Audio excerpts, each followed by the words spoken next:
Tu penses vraiment qu'elle est heureuse, n'est-ce pas? Tu crois qu'elle est passée à autre chose, qu'elle vit sa meilleure vie, qu'elle ne se souvient même plus de ton nom. Et cette pensée, elle te ronge de l'intérieur. Mais laisse-moi te dire quelque chose qui va changer ta perception de tout ça. Le bonheur, c'est une illusion. La version d'elle que tu vois aujourd'hui, ce n'est qu'un masque, une mise en scène soigneusement élaborée pour te faire croire qu'elle s'épanouit. Mais voici une vérité que la plupart des hommes ne réalisent jamais. Si elle s'en fichait vraiment, elle n'aurait rien à prouver. Le jour où elle commence à poster davantage, à rire plus fort, à exhiber sa nouvelle vie, ce n'est pas parce qu'elle t'a oublié, c'est parce qu'elle veut que tu le vois. Et si elle veut que tu le vois, c'est qu'une part d'elle s'en soucie encore.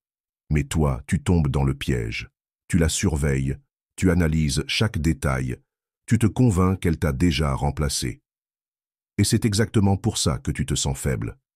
Parce que plus tu réagis, plus tu confirmes le pouvoir qu'elle a sur toi. C'est là que le stoïcisme entre en jeu. C'est ici que tu reprends le contrôle.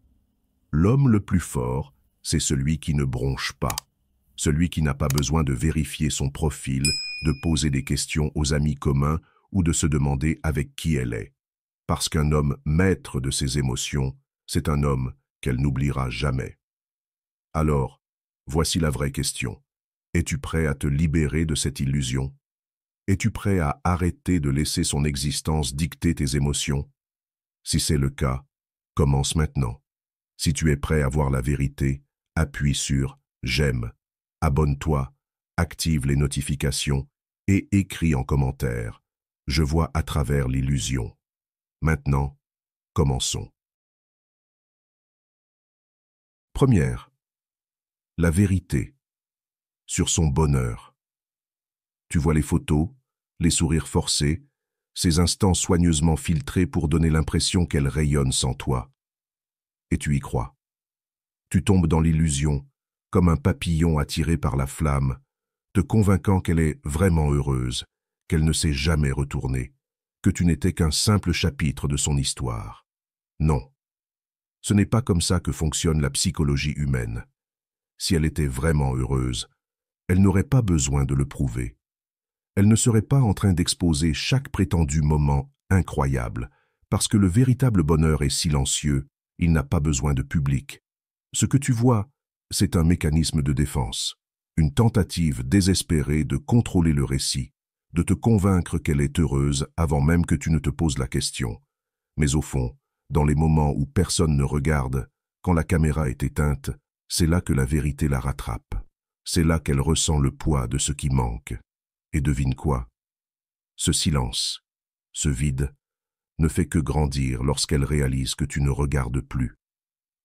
C'est pour ça que le geste le plus puissant que tu puisses faire, c'est rien du tout. Aucune réaction, aucune jalousie, aucune tentative de prouver que tu vas mieux.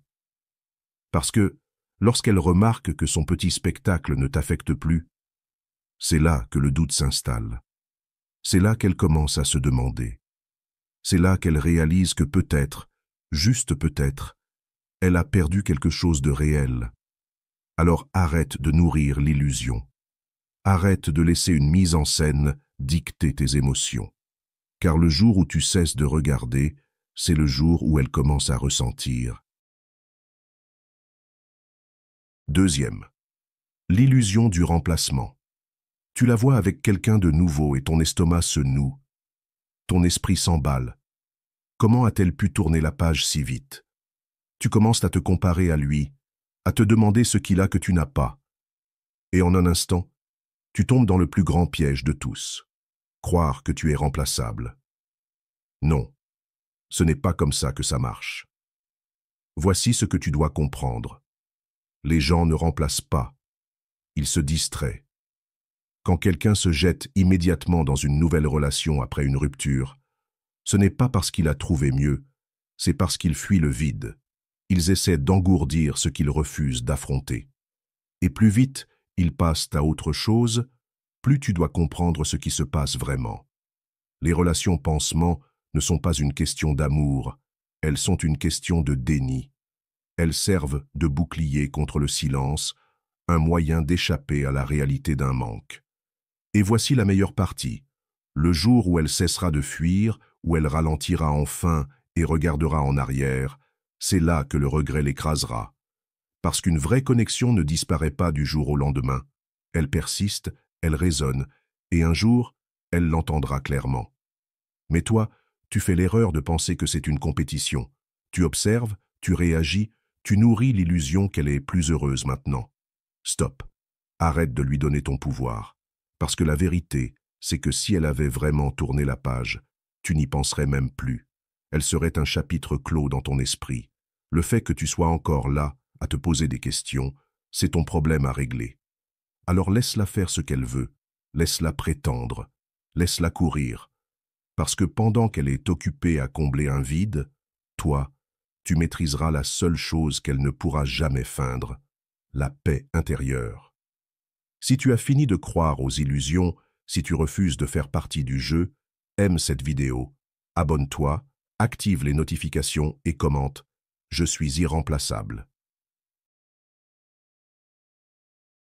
Troisième, l'art de ne pas se soucier. On t'a conditionné à penser que se soucier égale de la force, que si tu aimes assez fort, si tu montres assez d'émotions, si tu prouvais à quel point elle comptait pour toi, elle reviendrait. Non, c'est un mensonge. Se soucier trop, c'est le moyen le plus rapide de perdre le respect. Cela te rend prévisible, facile à manipuler, et pire encore, ça te rend dépendant. Les femmes ne poursuivent pas les hommes qui ont besoin d'elles. Elles poursuivent les hommes qui n'ont besoin de personne. Soyons clairs, ne pas se soucier ne signifie pas devenir froid, vieux ou amer. Cela signifie devenir détaché. Cela signifie maîtriser l'art de la discipline émotionnelle, où rien à l'extérieur de toi n'a le pouvoir de bouleverser ta paix intérieure. Et une fois que tu atteins ce niveau, c'est là que les gens commencent à graviter vers toi. Parce qu'un homme qui n'est pas désespéré d'attention, un homme qui n'est pas affecté par la perte, un homme qui agit parce qu'il le choisit, pas parce qu'il y est forcé, c'est l'homme le plus rare. Et ce qui est rare devient précieux. Elle va te tester. Elle va essayer de provoquer une réaction juste pour voir si elle a encore une emprise sur toi.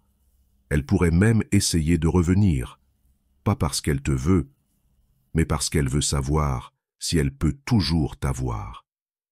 Mais lorsqu'elle se rendra compte que tu n'en as plus rien à faire, c'est là que le regret devient réel. Parce qu'une femme ne ressent pas la perte lorsqu'un homme pleure pour elle. Elle ressent la perte lorsque lui cesse de penser à elle. Quatrième, transformer la douleur en puissance. En ce moment, tu la ressens, le poids dans ta poitrine, les nuits sans sommeil, les pensées incessantes qui reviennent toujours à elle. Tu te dis que ça va, mais au fond, une partie de toi souffre encore, se demande encore, est encore coincée. Mais voici ce que la plupart des hommes ne comprennent jamais. La douleur n'est pas ton ennemi. La douleur est ton carburant. Le stoïcisme enseigne que la souffrance n'est réelle que lorsque tu lui résistes. Le moment où tu arrêtes de lutter contre elle, où tu arrêtes de fuir et que tu l'affrontes de front, c'est là que tout change. Parce que la douleur a un seul but, te rendre plus fort. Pense aux plus grands hommes de l'histoire, les guerriers, les leaders, les légendes. Chacun d'eux a été forgé dans la douleur, pas dans le confort, pas dans la facilité, mais dans la lutte. Et ce qui les sépare des faibles, c'est qu'ils n'ont pas laissé cette douleur les briser, ils l'ont transformée. Tu peux t'asseoir dans ce chagrin et te laisser consumer, ou tu peux prendre cette même énergie et la rediriger vers quelque chose de plus grand. Construis le corps que tu as toujours voulu, maîtrise ton esprit, crée quelque chose de si puissant, si inébranlable, qu'un jour tu te retourneras et la remercieras d'être partie. Parce que c'est ça le secret. Cette douleur n'est pas là pour te détruire, elle est là pour te réveiller, pour te forcer à une croissance que tu n'aurais jamais atteinte autrement. Et quand tu émergeras de tout ça, quand tu t'élèveras au-dessus, tu ne seras pas seulement passé au-dessus d'elle, tu seras au-dessus d'elle. Alors arrête de souhaiter que cela ne soit jamais arrivé.